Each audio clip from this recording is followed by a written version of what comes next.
All right, welcome back everybody to the deep dive. We're going to dive into some pretty fascinating stuff today. Looking forward to it. Yeah, today we're looking at teachings from Ron W Rathbun.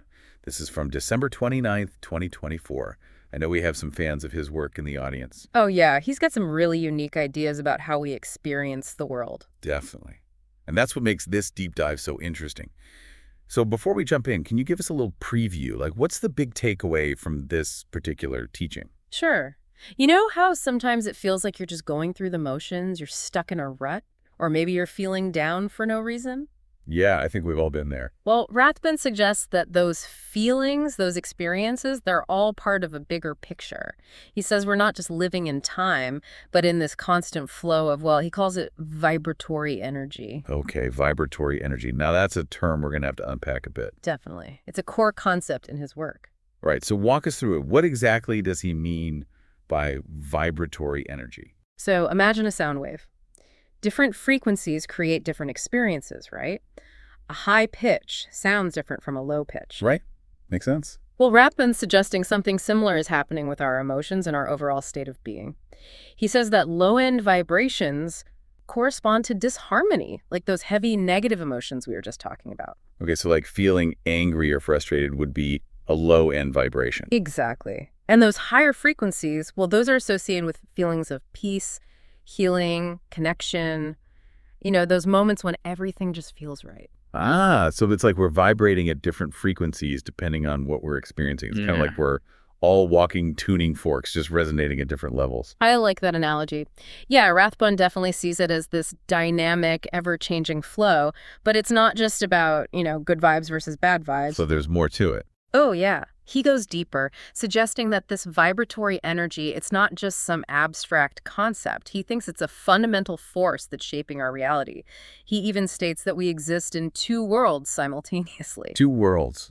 Wait, I'm intrigued. Tell me more. He says we're living in the physical world, the one we see and touch, but also in this unseen world of vibratory energy. And these two worlds, they're constantly interacting and influencing each other. Hold on, two worlds at once. That's a bit mind-bending. So are we like walking energy fields interacting with this unseen world all the time? That's the idea. He even compares it to how molecules give shape to physical objects. There's an unseen force at play, creating structure and order.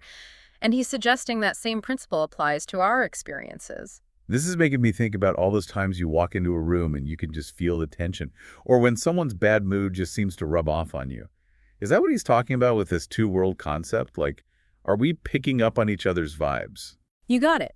He calls it energy exchange. We're constantly interacting with other people's vibratory energy, and he suggests that if we're not careful, we can actually absorb it, like take it on as our own. And sometimes we can even carry that energy with us for a lifetime. Okay, so now the bad vibes thing is starting to make more sense. Yeah. But I got to ask, the idea of absorbing energy, it seems a bit vague. How does that actually happen? Like, what does that even look like? Yeah, he doesn't really give concrete specifics, but this concept could tie into things like inherited family trauma or, those learned behaviors and societal conditioning we pick up along the way.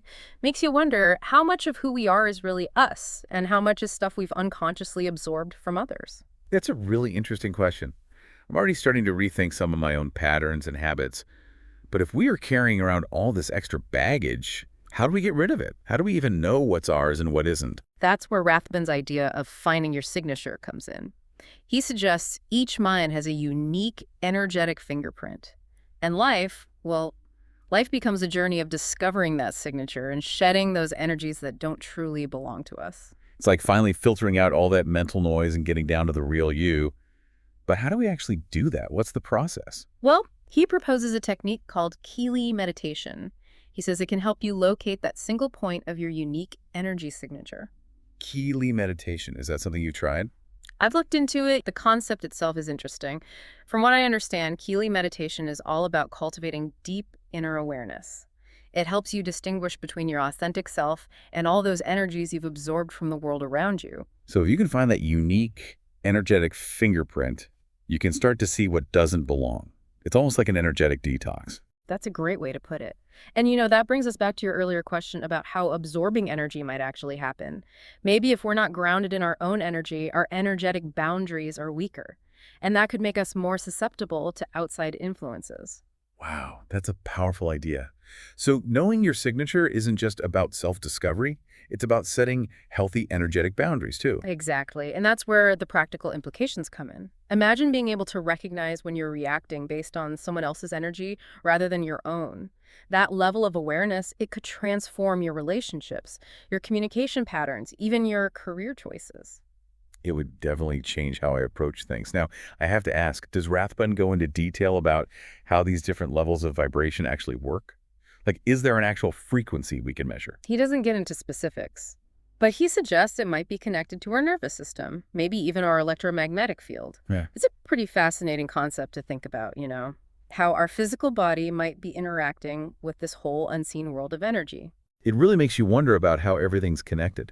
So it sounds like a lot of Rathbun's teachings are about understanding, not necessarily changing things. That's a key point. He says that true knowledge isn't about changing things, but understanding them as they are. By understanding our own energy and how it interacts with the world, we gain a deeper understanding of ourselves and our experiences. So this isn't about forcing ourselves to be happy all the time. It's more about understanding the full spectrum of our energy, where it comes from, and how it shapes our reality. Exactly. And that understanding, well, it can be incredibly empowering. I think that's a great place to wrap up for today. It makes you think, what would change in your life if you could clearly discern your energy from others? What relationships, patterns, or beliefs might you reevaluate? This deep dive has definitely given me a lot to think about. How about you? Absolutely, it's given me a whole new perspective on how we experience the world. Well, that's what we love to hear. For all of you listening out there, this is just the beginning. Keep exploring, keep questioning, keep diving deeper into the mysteries of your own energy. Thanks for joining us on the Deep Dive. See you next time. Take care, everybody. Bye. Bye.